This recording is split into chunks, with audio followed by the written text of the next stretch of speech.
കോവയ്ക്ക ഈ രീതിയിലൊന്ന് തോരൻ വയ്ക്കാൻ പോവാണേ. കോവയ്ക്ക ഞാൻ ഈ രീതിയിലാണ് അരിഞ്ഞെടുത്തിരിക്കുന്നത്. 4ആയിട്ട് കട്ട് ചെയ്തിട്ട് ചെറുതായിട്ട് ചീമി അരിഞ്ഞെടുത്ത്, അതിനകത്ത് ആവശ്യത്തിന് പച്ചമുളകാണ് അരിഞ്ഞു വെച്ചിരിക്കുന്നത്. കാന്താരി മുളക് ചേർത്താലും മതി. എരിവിന് നമ്മൾ മുളക് പൊടിയോ മഞ്ഞൾപ്പൊടിയോ ഒന്നും ചേർക്കുന്നില്ല.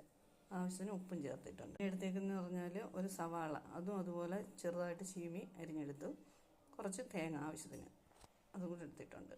പാനടപ്പത്ത് വെച്ചിട്ട് പാൻ ചൂടാകുമ്പോൾ കുറച്ച് വെളിച്ചെണ്ണ ഒഴിച്ചു കൊടുക്കാം. അതിലേക്ക് എണ്ണ ചൂടാകുമ്പോൾ നമുക്ക് കുറച്ച് കടുക് ഇട്ട് കൊടുക്കാം.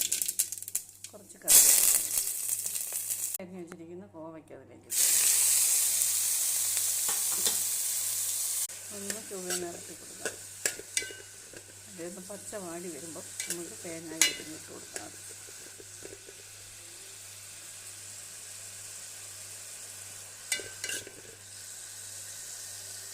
ഇങ്ങനെ പച്ച ഒന്ന് വാടി വന്നിട്ടുണ്ട്. നമുക്ക് അരിഞ്ഞ് വെച്ചിരിക്കുന്ന ഉള്ളിയും തേങ്ങയും കൂടെ ഇട്ട് കൊടുക്കാം. എല്ലാം കൂടെ ഒന്നുകൂടെ മിക്സാക്കി അടച്ചു വയ്ക്കാം.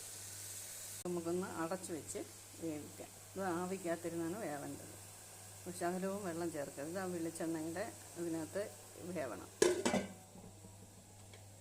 കോവയ്ക്കത്തോരൻ ഈ രീതിയിൽ വെച്ചിട്ടില്ലാത്തവർ ഒന്ന് വെച്ച് നോക്കണേ. നല്ല ടേസ്റ്റാണ്. വെള്ളം ചേർക്കുകയും ചെയ്യരുത്.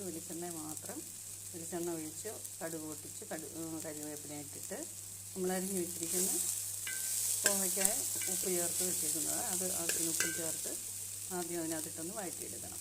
അത് കഴിഞ്ഞ് സവാളയും തേങ്ങയും കൂടെ ചേർത്ത് മിക്സാക്കി ആവിക്കകത്ത് വെച്ച് തോത്തി വേവിച്ചെടുക്കണം.